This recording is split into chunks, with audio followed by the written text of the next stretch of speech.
Hello guys, welcome to KP channel. ನಾನು ಆಶಿಕ್. ನಾನೀಗ ಮಾತಾಡ್ಕೊಟ್ಟಿರುವಂಥದ್ದು ಅಪ್ಕಮಿಂಗ್ ಕನ್ನಡ ಮೂವೀಸ್ನ ಅಪ್ಡೇಟ್ಸ್ ಬಗ್ಗೆ. ಹಾಗೇನೆ RCB ವರ್ಸಸ್ CSK ಮ್ಯಾಚ್ ಇದೆ ಗುರು. ಎಷ್ಟು ಹೈಪ್ ಆಗಿದ್ದೀರಾ ಅಂತ ದಯವಿಟ್ಟು ಕಮೆಂಟ್ ಸೆಕ್ಷನ್ ತಿಳಿಸಿ. ಹಾಗೇನೆ ವಿಡಿಯೋನ ಮುಂದುವರ್ಸೋಣ ಅಂತ ಹೇಳ್ತಾ, ಸೊ ಗೈಸ್ ಯಾವನ್ನೆಲ್ಲ ಮಾಡಿದೆ, ಲೆಟ್ಸ್ ಸ್ಟಾರ್ಟ್ ದ ವಿಡಿಯೋ.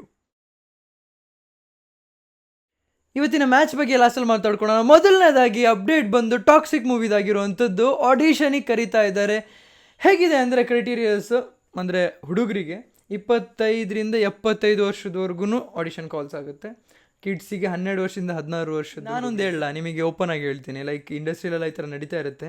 ನಿಮಗೆ ಏಜ್ ಕ್ರೈಟೀರಿಯಾ ನೋಡೋಕೆ ಹೋಗ್ಬಿಟ್ಟು ಡೈರೆಕ್ಟಾಗಿ ಆಡಿಷನ್ ಕೊಡಿ. ಯಾವುದು ಈ ಥರದ್ದು ಯಾವುದೊಂದು ಕ್ರೈಟೀರಿಯಾಸ್ನೆಲ್ಲ ನೋಡೋಕೆ ಹೋಗ್ಬಿಟ್ಟು ಇದೆಲ್ಲ ಸುಮ್ಮನೆ ಒಂಥರ ಬಕ್ವಾಸ್, ಏನೋ ಒಂಥರ ಕೊಟ್ಟಂಗೆ. ಅಂದರೆ ಚಿಕ್ಕ ಮಕ್ಕಳು 12 ವರ್ಷಕ್ಕಿಂತ ಚಿಕ್ಕ ಮಕ್ಕಳು ಹೋಗೋ ಅಗತ್ಯ ಇಲ್ಲ. ಆದರೆ 12 ವರ್ಷದ ಮೇಲೆ ಯಾರೇ ಆಗಿರಲಿ ಹೋಗಿ ಆಡಿಷನ್ ಕೊಡಿ. 25th ಮಾರ್ಚ್ ಲಾಸ್ಟ್ ಡೇಟ್ ಆಗಿರುವಂಥದ್ದು. ವಾಟ್ಸಪ್ ನಂಬರ್ ಕೂಡ ಅಲ್ಲಿ ಎಲ್ಲ ಡೀಟೇಲ್ಸ್ ನಿಮ್ಮ ಮುಂದೆನೇ ಇದೆ. ಈಗ ಎರಡನೇ ಅಪ್ಡೇಟ್ ಬಂದು ಪುಷ್ಪ 2 ಆಗಿರುವಂಥದ್ದು. ನಾನು ಫಸ್ಟ್ ಟೈಮ್ ಈ ಥರದ್ದೊಂದು ವಿಷಯ ಕೇಳ್ತಿರೋವಂಥದ್ದು, ನನಗೆ ಗೊತ್ತಿಲ್ಲ, ಅದಕ್ಕೆ ಹೇಳ್ತಿರೋವಂಥದ್ದು. 2 ಕಡೆ ಶೂಟಿಂಗ್ ನಡೀತಾ ಇದೆ. ಅಲ್ಲು ಅರ್ಜುನ್ ಅವ್ರ ಸೆಟ್ ಜೊತೆ ಹೈದರಾಬಾದಲ್ಲಿ ಶೂಟಿಂಗ್ ನಡೀತಾ ಇದೆ. ರಶ್ಮಿಕಾ ಮಂದನ ಹಾಗೇನೆ ಬೇರೆಯವ್ರ ಜೊತೆ ಶೂಟಿಂಗ್ ನಡೀತಿರುವಂಥದ್ದು ಆಂಧ್ರ ಪ್ರದೇಶಲ್ಲಿ. ಅಂದರೆ ಅವ್ರಿಗೂ ಇವ್ರಿಗೂ 2 ಶೂಟಿಂಗ್ ಬೇರೆ ಬೇರೆ ಸೈಮಲ್ಟೇನಿಯಸ್ ಆಗಿ, ಅಂದರೆ ಒಂದೇ ಟೈಮಲ್ಲಿ 2 ಕಡೆ ಶೂಟಿಂಗ್ ನಡೀತಾ ಇದೆ. ಇದು ಹೊಸ ವಿಷಯ. ಲೈಕ್ ಡೈರೆಕ್ಟ್ರ್ ಅಲ್ವಾ ಎಲ್ಲ ಡಿಸೈಡ್ ಮಾಡಬೇಕಾಗಿರೋದು ಅಂತ ನನ್ನ ತಲೆಯಲ್ಲಿ ಈಗ ಹಂಗೆ ಅನ್ನಿಸ್ತಾ ಇದೆ. ಮೇ ಬಿ ಮೇಜರ್ ಶೂಟಿಂಗ್ ಜೊತೆಗೆ ಮಾತ್ರ ಡೈರೆಕ್ಟ್ರ್ ಇದ್ದು ಬಾಕಿ ಎಲ್ಲದಕ್ಕೂ ರಶ್ಮಿಕಾ ಮಂದನ ಜೊತೆ ಹಿಂಗೆ ಕಳಿಸಿರ್ತಾರೆ ಸುಮ್ಮನೆ. ಏನನ್ಸುತ್ತೆ ದಯವಿಟ್ಟು ಕಮೆಂಟ್ ಸೆಕ್ಷನ್ ತಿಳಿಸಿ. ಹಾಗೆಯೇ ಇನ್ನೊಂದು ವಿಷಯ ಬಂದು ಅಶ್ವತ್ಥಾಮ ಮೂವಿ ಏನಿದೆ ಶಾಹಿದ್ ಕಪೂರಿಂದು, ಅದ್ರ ಜೊತೆಗೆ ಶಿವರಾಜ್ ಕುಮಾರ್ ಅವರು ಇದ್ದಾರೆ ಅನ್ನೋದೇನು ಒಂದು ಬಸ್ ನ್ಯೂಸ್ ಆಗಿತ್ತು. ಇದು ಆ್ಯಕ್ಚುಯಲ್ ಆಗಿ ಅಫಿಷಿಯಲಿ ಆಚೆ ಬರ್ತಾ ಇದೆ. ಎಲ್ಲದೂ ಕೂಡ ಲಿಂಕ್ ಆದಮೇಲೆ ಗೊತ್ತಾಯಿತು, ಓಕೆ ಶಿವರಾಜ್ ಕುಮಾರ್ ಅವರು ಕೂಡ ಇದ್ದಾರೆ ಅಂತ. ಪ್ರತಿಯೊಂದು ಮೂವಿಗೆ ಅವ್ರದ್ದೇ ಡಿಮ್ಯಾಂಡ್ ಇದೆಯಲ್ಲ. ರಾಮ್ ಚರಣ್ ಅವರ ಮೂವಿಗೂ ಕೂಡ, ನೆಕ್ಸ್ಟ್ ಅಪ್ಕಮಿಂಗ್ ಪ್ರಾಜೆಕ್ಟಿಗೂ ಕೂಡ ಇವರು ಹೋಗ್ಕೊಂಡಿದ್ದಾರೆ. ಲೈಕ್ ಶಂಕರ್ ಅವರ ಡೈರೆಕ್ಷನಲ್ಲಿ ಅಲ್ಲ ಅನಿಸುತ್ತೆ, ನನಗೆ ಗೊತ್ತಿಲ್ಲ. RC16 ಅಂತ ಅನ್ಕೊತಾ ಇದ್ದೀನಿ. ಶಿವರಾಜ್ ಕುಮಾರ್ ಅವರು ಅಪ್ಕಮಿಂಗ್ ಪ್ರಾಜೆಕ್ಟ್ಸಲ್ಲಿ ವರ್ಕ್ ಮಾಡ್ತಾ ಇದ್ದಾರೆ. ಅದ್ರದ್ದು ಇನ್ನೂ ಇಂಟ್ರೆಸ್ಟಿಂಗ್ ಫ್ಯಾಕ್ಟ್ಸ್ ಇದೆ, ನಾನು ನಿಮಗೆ ನೆಕ್ಸ್ಟ್ ವಿಡಿಯೋ. ಹಾಗೆಯೇ ಯುವ ಟೀಮಿಂದ ಒಂದು ಅಪ್ಡೇಟ್ ಬಂದಿದೆ. ಏನಂತಂದರೆ ಹೊಸಪೇಟೆಯಲ್ಲಿ ಅವ್ರದ್ದೊಂದು ಇವೆಂಟ್ ಇಟ್ಟಿದ್ದಾರೆ. ಪ್ರೀ ರಿಲೀಸ್ ಇವೆಂಟ್ ಆಗಿರೋವಂಥದ್ದು 24ನೇ ತಾರೀಕು. ಸೊ ಅವ್ರು ಬರ್ತಾ ಇದ್ದಾರೆ. ಅವ್ರದ್ದೊಂದು ಸ್ಪೆಷಲ್ ಅವರ ಸ್ಪೆಷಲ್ ಪರ್ಫಾರ್ಮೆನ್ಸ್ ಕೂಡ ಇರುತ್ತೆ ಅಂತ ಅವರೇ ಹೇಳಿದ್ದಾರೆ. ಹಾಗೆಯೇ ಮೂವಿದು ಫೈನಲ್ ಕಟ್ ಬಂದಿದೆ. 2 ಗಂಟೆ 33 ನಿಮಿಷ. ಅಫ್ಕೋರ್ಸ್ ಕಂಪ್ಲೀಟ್ ಪ್ಯಾಕೇಜ್ ಮಾಡಿಟ್ಟಿದ್ದಾರೆ. ಫ್ಯಾಮಿಲಿ ಎಂಟರ್ಟೈನಿಂಗ್, ಕಾಮಿಡಿ, ಹಾಗೇನೆ ಆ್ಯಕ್ಷನ್ಸ್, ಎಲ್ಲದನ್ನು ಪ್ರತಿಯೊಂದು ಎಮೋಷನ್ಸ್. ಬ್ರೋ ಇದು ಅವ್ರದ್ದು ರುಟೀನ್ ಸ್ಟೋರಿ ಆಗೋಯ್ತಲ್ಲ ಅಂತ ನನಗೆ ಗೊತ್ತು. ರಾಮಾಚಾರಿ ಹಾಗೆ ಯುವರತ್ನ ಕಾಂಬೋ ಮೂವಿ ಇದ್ದಂಗಿದೆ, ಎರಡನ್ನೂ ಸೇರಿಸ್ದಂಗಿದೆ. ಆದರೆ ನಿಮಗೆ ನಿಜ ಹೇಳ್ತೀನಿ, ಒಂದು ಡೆಬ್ಯೂ ಆ್ಯಕ್ಟರ್ನ ನಾನು ಅವರ ಹಳೆ ಫಿಲ್ಮ್ಸ್ ಎಲ್ಲ ಬಿಟ್ಟು ನಾನು ಯೋಚನೆ ಮಾಡ್ತಿರೋವಂಥದ್ದು. ಒಂದು ಡೆಬ್ಯೂ ಮೂವಿ ಅಂತ ಬಂದಾಗ, ಡಿಬೆಟ್ ಮೂವಿ ಬಂದಾಗ ಒಂದು ಹೀರೋದು, ಅದು ಯುವರಾಜ್ ಕುಮಾರ್ ಅವ್ರದ್ದು. ಇದೊಂದು ಪರ್ಫೆಕ್ಟ್ ಮೂವಿ, ಎಲ್ಲ ಪ್ಯಾಕ್ಟ್ ಆಗಿದೆ. ಸೊ ನಾನಂತೂ ಎಂಟರ್ಟೈನ್ ಆಗಿರ್ತೀನಿ ಅಂತ ನನ್ನ ಒಂದು ಅನಿಸಿಕೆ ಆಗಿರೋವಂಥದ್ದು. ನಾನು ಯಾವುದೇ ಕಾರಣಕ್ಕೂ ಹೇಳ್ತಿಲ್ಲ ಅದ್ರ ಥರ ಕಾಣಿಸ್ತಾನೆ ಇಲ್ಲ ಹಂಗೆ ಅಂತ ಹೇಳ್ತಾ ಇಲ್ಲ, ಒಪ್ಕೊತಾ ಇದ್ದೀನಿ. ಲೈಕ್ ರಾಮಾಚಾರಿ ಥರನೂ ಇದೆ, ಆ ಒಂದು ಫ್ಲೇವರ್ ಇದೆ, ಆ್ಯಂಗರ್ ಫ್ಲೇವರ್ ಇದೆ. ಜೊತೆಗೆ ಫ್ಯಾಮಿಲಿ ಅಂತ ಬಂದಾಗ ರಾಜ್ಕುಮಾರ, ಯುವರತ್ನ, ಇದ್ರದ್ದೊಂದು ಫ್ಲೇವರ್ ಕೂಡ ಆ್ಯಡ್ ಆಗಿದೆ ಅಂತಲೇ ಹೇಳ್ಬೋದು. ಆ್ಯಂಡ್ ಮೇಯ್ನ್ಲಿ ನನಗೆ ಇಲ್ಲಿ ಕಾಣಿಸ್ತಿರೋದೇನೆಂದರೆ ಯುವರತ್ನ ರಾಮಾಚಾರಿ ಎರಡದು ಕಾಂಬೋ ಆಗಿರೋವಂಥ ಥರ ಕಾಣಿಸ್ತಾ ಇದೆ. ಅದರಲ್ಲಿ ಯುವರಾಜ್ ಕುಮಾರ್ ಅವರ ಟಚ್ ಇದೆ ಅಂತಲೇ ಹೇಳ್ಬೋದು. ಸೀರಿಯಸ್ ಆಗಿ ಹೇಳಬೇಕು ಅಂದರೆ ನನಗೆ ತುಂಬಾ ಇಷ್ಟ ಆಯಿತು ಟ್ರೈಲರು. ನನಗೆ ಗೊತ್ತಾಯಿತು ತುಂಬ ಜನಕ್ಕೆ ಲೈಕ್ ಆ ಥರ ಫೀಲ್ ಆಗ್ತಾಯಿದೆ ಅಂತ. ಬಟ್ ಸೀರಿಯಸ್ ಆಗಿ ಹೇಳಬೇಕು, ನನಗೆ ಇಷ್ಟ ಆಗಿದೆ. ನಿಮಗೆ ಏನು ಅನಿಸುತ್ತೆ ದಯವಿಟ್ಟು ಕಮೆಂಟ್ ಸೆಕ್ಷನ್ ತಿಳಿಸಿ. ಹಾಗೆಯೇ ಡೆವಿಲ್ ಅಪ್ಡೇಟಿಗೆ ಬರೋದಾದರೆ, ಇವತ್ತು ಫಸ್ಟ್ ಶೂಟಿಂಗ್ ನಡೀತು, ಫಸ್ಟ್ ಡೇ ಆಫ್ ಶೂಟ್. ನೀವು ಅಂದ್ಕೊಂಡಿರ್ಬೋದು ಫಸ್ಟ್ ಡೇ ಅಲ್ವಾ, ಸ್ವಲ್ಪ ಕಾಮನ್ ಆಗಿ ಹೋಗ್ಬೋದು ಹಂಗೆ ಹಿಂಗೆ ಅಂತ. ನಾನು ನಿಮಗೆ ಹೇಳ್ತೀನಿ, ಮೂವಿ ಇಂಡಸ್ಟ್ರಿ ಹೇಗೆ ನಡೆಯುತ್ತೆ ಅಂದರೆ, ಸ್ಟಾರ್ಟಿಂಗ್ ಡೇನೇ ಬ್ಯಾಂಗ್ ಫೈಟ್ ಸೀನ್ನೇ ಮುಗಿಸೋವಂಥದ್ದು. ಫಸ್ಟ್ ಸ್ಟಾರ್ಟಿಂಗ್ ಡೇನೇ ಫೈಟ್ ಸೀನ್ ಇರುತ್ತೆ, ಆಯಿತಾ.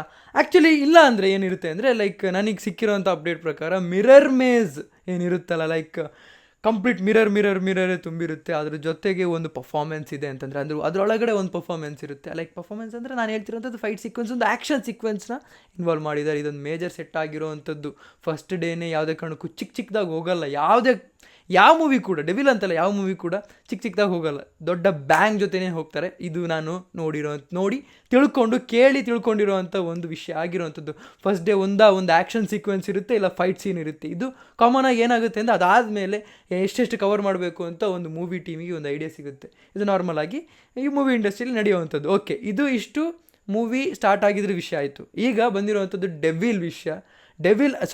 ಡೆವಿಲ್ನ ವಿಲನ್ ವಿಷಯ ಬಂದಾಗ ನೋಡಿ, ನಾನು ನಿಮಗೆ ಅಷ್ಟು ಈಸಿಯಾಗಿ ಬಿಟ್ಕೊಡೋದಕ್ಕೆ ನನಗೆ ಇಷ್ಟ ಇಲ್ಲ. ಆ ಪಿಕ್ನ ಆಚೆ ಆಗೋದಕ್ಕೆ ನನಗೆ ಇಷ್ಟ ಇಲ್ಲ. ನಿಮಗೆ ಅದರಲ್ಲೇನು ಫೇಸ್ ಇಲ್ಲ, ಜಸ್ಟ್ ಒಂದು ಬಾಡಿ ಇದೆ. ಅದನ್ನು ಆ್ಯಕ್ಚುಲಿ ನನಗೆ ಗೊತ್ತು ಯಾರು ಅಂತ. ಈ ವಿಷಯನ ನಾನು ನಿಮಗೆ ಹೇಳಿದ್ದೀನಿ ಕೂಡ ಆಲ್ರೆಡಿ. ನಾನು ಹಿಂದಿನ ವೀಡಿಯೋದಲ್ಲಿ ಹೇಳಿದ್ದೀನಿ ಕೂಡ. ಆ್ಯಂಡ್ ಅದು ವಿತ್ ಪ್ರೂಫ್ ಕೊಟ್ಟಾಗಲೇ ಅಲ್ವಾ ನಿಮಗೊಂದು ನಂಬಿಕೆ ಬರುವಂಥದ್ದು. ಆ್ಯಂಡ್ ಅದು ಇನ್ನು ಕನ್ಫರ್ಮ್ಡ್ ಅಲ್ಲ, ಲುಕ್ ಟೆಸ್ಟ್ ಆಗಿರೋವಂಥದ್ದು, ಜಸ್ಟ್ ಒಂದು ಲುಕ್ ಟೆಸ್ಟ್ ಆಗಿರೋ ಅಂಥದ್ದು. ನಾನು ಲಾಸ್ಟ್ ವೀಡಿಯೋ ನೋಡ್ಕೊಂಬಂದಿಲ್ಲ, ನೋಡ್ಕೊಂಬನ್ನಿ, ನಿಮಗೆ ಗೊತ್ತಾಗುತ್ತೆ ಆಗ. ಲುಕ್ ಟೆಸ್ಟ್ ಆಗಿರೋವಂಥದ್ದು, ಸೊ ಕನ್ಫರ್ಮ್ಡ್ ಅಲ್ಲ ಅಂತ ಹೇಳಿರುವಂಥದ್ದು. ಆ್ಯಂಡ್ ನಾನು ಹೇಳ ಲುಕ್ ಟೆಸ್ಟ್ ಅಂತ ಹೇಳ್ಬಿಟ್ಟು ಅಲ್ಲಿಗೆ ಬಿಡಲ್ಲ ಅಂತ ನನ್ನ ಅನಿಸಿಕೆ ಆಗಿರುವಂಥದ್ದು. ಓಪನಾಗಿ ಹೇಳ್ತೀನಿ, ಇಲ್ಲ ಅವರೇ ಬರ್ತಾರೆ ಅಂತ. ಆ್ಯಂಡ್ ಇದನ್ನು ಕಂಪ್ಲೀಟಾಗಿ ಇನ್ನೊಂದು 2 ದಿನ ಹೋಗಲಿ, ಆಮೇಲೆ ನಾನು ಕನ್ಫರ್ಮ್ ಮಾಡ್ತೀನಿ. ಅಂದರೆ ಯುಗಾದಿಗೆ, ಅಂದರೆ 9ನೇ ತಾರೀಕು ಇಲ್ಲ ನಿಮಗೆ 12ನೇ ತಾರೀಕು 13ನೇ ತಾರೀಕಿಗೆ ಒಂದು ಮ್ಯಾಸಿವ್ ಅಪ್ಡೇಟ್ ಜೊತೆಗೆ ಡೆವಿಲ್ ಅವರು ಬರ್ತಾ ಇದ್ದಾರೆ ಅಂತಲೇ ಹೇಳೋದಕ್ಕೆ ಇಷ್ಟಪಡ್ತೀನಿ. ಆ್ಯಂಡ್ ಮ್ಯಾಕ್ಸ್ ಅಪ್ಡೇಟ್ ಕೂಡ ಈ ಮಂತ್ ಎಂಡ್ ಒಳಗಡೆ ನಿಮಗೆ ಹೇಗೆ ಅಂದರೆ 30-31 ಒಂದು ಮ್ಯಾಸಿವ್ ಒಂದು ಅಪ್ಡೇಟ್ ಕೊಡ್ತಾರೆ. ಅಂದರೆ ಏಪ್ರಿಲ್ 1ಕ್ಕೆ ಏನು ಬರುತ್ತೆ ಅಂತ, ಅಥವಾ ಏಪ್ರಿಲ್ 1ಕ್ಕೆ ಡೈರೆಕ್ಟಾಗಿ ಬರುವಂಥ ಚಾನ್ಸಸ್ ಇದೆ. ಇದು ಮೂವಿ ಟೀಮಿಂದನೇ ಸ್ಟ್ರಾಂಗ್ ಆಗಿ ಬಂದಿರುವಂಥ ಒಂದು ವಿಷಯ ಆಗಿರುವಂಥದ್ದು. ನಿಮಗೊಂದು ಹೇಳ, ಟ್ರೈಲರ್ ಕಟ್ ನೋಡಿದ ಅಂದರೆ ಟೀಸರ್ ಕಟ್, ಟ್ರೈಲರ್ ಕಟ್ ನೋಡಿರೋವಂಥವ್ರು ಕಂಪ್ಲೀಟಾಗಿ ಹೇಳ್ತಿರೋದು ಒಂದೇ, ಇದು ಒರಿಜಿನಲ್ ಅಂದರೆ ಒಂದು ಒರಿಜಿನಲ್ ವೈಲೆನ್ಸ್ ಕಾಣಿಸ್ತಾ ಇದೆ ಇದರಲ್ಲಿ ಅಂತ. ಸೊ ಇದನ್ನೆಲ್ಲ ಕೇಳಾದ್ಮೇಲೆ ನನಗೆ ತುಂಬಾ ಎಕ್ಸೈಟ್ಮೆಂಟ್ ಜಾಸ್ತಿನೇ ಆಗ್ತಾ ಇದೆ ಅಂತಲೇ ಹೇಳ್ಬೋದು. ನೀವು ಕಿಚ್ಚ ಸುದೀಪ್ ಫ್ಯಾನ್ಸ್ ಏನಿದ್ದೀರಾ, ನಿಮಗೇನು ಅನಿಸುತ್ತೆ ದಯವಿಟ್ಟು RCB ಅನ್ಬಾಕ್ಸ್ ಇವೆಂಟ್ ನೋಡಿ ಎಷ್ಟು ಜನಕ್ಕೆ ಗೂಸ್ ಬಂಪ್ ಬಂತು, ಫುಲ್ ರೋಮ ಎದ್ದು ನಿಂತಿರೋ ರೀತಿ ಯಾರಿಗಾಯಿತು ಅಂತ ದಯವಿಟ್ಟು ಕಮೆಂಟ್ ಸೆಕ್ಷನ್ ತಿಳಿಸಿ. ಯಾಕೆ ಅಂದರೆ ಆ ಒಂದು ಡೈಲಾಗ್ ಬಂತಲ್ಲ ವಿರಾಟ್ ಕೊಹ್ಲಿಯಿಂದ, ಇದು RCBಯ ಹೊಸ ಅಧ್ಯಾಯ ಅಂತ. ಲೈಕ್ ನಾನಂತೂ ಫೋನಲ್ಲಿ ನೋಡ್ತಿದ್ದೀನಿ ಗುರು, ಅಲ್ಲಿರೋರಿಗೆ ಹೆಂಗಾಗಿರಬೇಕು. ಕನ್ನಡದಲ್ಲಿ ಆ ರೀತಿ ಒಂದು ಪರ್ಫೆಕ್ಷನಲ್ ಒಂದು ಲೈನ್ ಕೊಡ್ತಾರಲ್ಲ, ವಾವ್. ಆ್ಯಂಡ್ ಇನ್ನೊಂದು ವಿಷಯ, ನಾನು ಜರ್ಸಿ ಬಗ್ಗೆ ಮಾತಾಡೋದಾದರೆ, ಜರ್ಸಿ RCB ಜರ್ಸಿ ಏನಿದೆ ನೋಡಿ, ಬ್ಲ್ಯಾಕ್ ರೆಡ್ ಇದು ಓಕೆ, ಇಲ್ಲ ಅಂತ ಹೇಳಲ್ಲ. ಅಂದರೆ ನಿಮಗೆ ಓಕೆ ಟೈಪ್ ಫೀಲ್ ಆಗುತ್ತೆ. ಎವರ್ಗ್ರೀನ್ ಅದು, ಎಲ್ಲ time favourite, all time favourite ಅಂತಾರಲ್ಲ, ಎಲ್ಲ ಟೈಮಲ್ಲೂ ಫೇವ್ರೆಟ್ ಜರ್ಸಿ ಆಗಿರುವಂಥದ್ದು. ಆದರೆ ಈಗ ಬಂದಿರುವಂಥ ಜರ್ಸಿ ಕೂಡ ಒಂದು ಹೊಸ ಟಚ್ನ ಕೊಟ್ಟಿದೆ. ವಿಷಯ ಏನಂದರೆ ಬ್ಲ್ಯಾಕ್ ಇಲ್ಲ, ಓಕೆ, ರೆಡ್ ಬ್ಲೂ ಟಚ್ ಕೊಡ್ತಿರೋಂಥದ್ದು ಯಾವ್ದು ಗೊತ್ತಾ, ಇಂಡಿಯನ್ ಜರ್ಸಿನ ಟಚ್ ಕೊಡ್ತಾ ಇದೆ. ಹಾಗೇನೆ ಕನ್ನಡದ ಟಚ್ ಕೊಡ್ತಿರೋದು ಯಾವ್ದು ಗೊತ್ತಾ, ರೆಡ್ ಮತ್ತು ಗೋಲ್ಡನ್ ಕಲರ್. ಗೊತ್ತು ನನಗೆ ಯೆಲ್ಲೋ ಮತ್ತು ರೆಡ್ ಆಗಿರೋವಂಥದ್ದು, ನನಗೆ ಗೊತ್ತು ಯೆಲ್ಲೋ ಮತ್ತು ರೆಡ್ ಆಗಿರುವಂಥದ್ದು. ಆದರೆ ಇಲ್ಲಿ ಗೋಲ್ಡನ್ ಟಚ್ ಏನಿದೆ ಅದು ಸ್ಯಾಂಡಲ್ವುಡ್ನ ರೆಪ್ರೆಸೆಂಟ್ ಮಾಡುತ್ತೆ.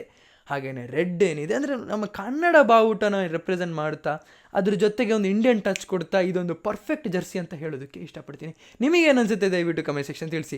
ಹಾಗೆಯೇ ಇನ್ನೊಂದು ವಿಷಯ ನನಗೆ ಖುಷಿ ಪಟ್ಟಿದ್ದೇನು ಅಂದರೆ ಅವರ ಒಂದು ಕನ್ನಡದಲ್ಲಿ ಓಡಿದಿರುವಂಥ ಡೈಲಾಗ್, ಇದು RCBಯ ಹೊಸ ಅಧ್ಯಾಯ. ಹಾಗೆಯೇ ನಮ್ಮ ವಿಮೆನ್ಸ್ ಟೀಮ್ ಅವ್ರು ಕೊಟ್ಟಿರೋವಂಥ ಒಂದು ಲೈನ್ ಇದೆ, ಟ್ಯಾಗ್ ಲೈನ್ ಇದೆ, ಈ ಸಲ ಕಪ್ ನಮ್ಮದೇ ಅಲ್ಲ ನಮ್ಮದು ಅನ್ನೋದು.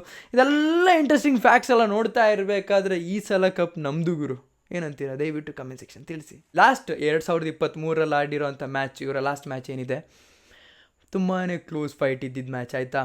ಸೊ ನನಗೆ ಗೊತ್ತಿಲ್ಲ, ನಿಮಗೆ ನೋಡಿ ಫೇವರ್ ಎಲ್ಲ ಇರುವಂಥದ್ದು ಚೆನ್ನೈ ಸೂಪರ್ ಕಿಂಗ್ಸ್ ಅವ್ರಿಗೆ ಆಗಿರುವಂಥದ್ದು. ಎರಡು ಅಂದರೆ ಟೀಮ್ ಏನಿದೆ ಫ್ಯಾನ್ ಬೇಸ್ ಜಾಸ್ತಿ ಇರೋದ್ರಿಂದ ಫಸ್ಟ್ ಮ್ಯಾಚ್ ಇಡ್ತಾರೆ. ಯೂಶ್ವಲಿ ಇದೇ ನಡೆಯೋ ಅಂಥದ್ದು, ಅಂದರೆ IPL ಅಂತ ಬಂದಾಗ ಯೂಶ್ವಲಿ ಇದೇ ನಡೆಯುವಂಥದ್ದು. ಆದರೆ ನಿಮಗೆ ಹೇಳ್ತೀನಿ, ಎಲ್ಲರಿಗೂ ಅಕ್ಸೆಪ್ಟ್ ಮಾಡಬೇಕಾಗಿರೋಂಥ ವಿಷಯ, ಈವನ್ ಚೆನ್ನೈ ಅವರು ಕೂಡ ಅಕ್ಸೆಪ್ಟ್ ಮಾಡ್ತಾರೆ ಗುರು. ಹೈಯೆಸ್ಟ್ ಫ್ಯಾನ್ ಬೇಸ್ ಇರುವಂಥದ್ದು RCB ಅವ್ರಿಗೇನೆ. ಹಾಗಾಗಿ ಇಲ್ಲೊಂದು ಬೆಂಕಿನೇ ಹುಟ್ಕೊಳ್ಳುತ್ತೆ. ಇನ್ನೇನಿದ್ರು ಮ್ಯಾಚ್ ಬಗ್ಗೆ ಮಾತಾಡ್ತಾ ಇರ್ತೀನಿ ಅಪ್ಕಮಿಂಗ್ ಮೂವೀಸಲ್ಲಿ, ಮೂವೀಸಲ್ಲಿ ಅಂತಿದ್ದೀನಿ, ಅಪ್ಕಮಿಂಗ್ ವೀಡಿಯೋಸಲ್ಲಿ ಅಂತ ಹೇಳ್ತಾ. ಸೊ ಗೈಸ್, ಇವತ್ತಿನ ವಿಡಿಯೋ ಲೈಕ್ ಮಾಡಿ, ಶೇರ್ ಮಾಡಿ, ಚಾನಲ್ ಸಬ್ಸ್ಕ್ರೈಬ್ ಮಾಡಿ, keep watching, love you all, piece.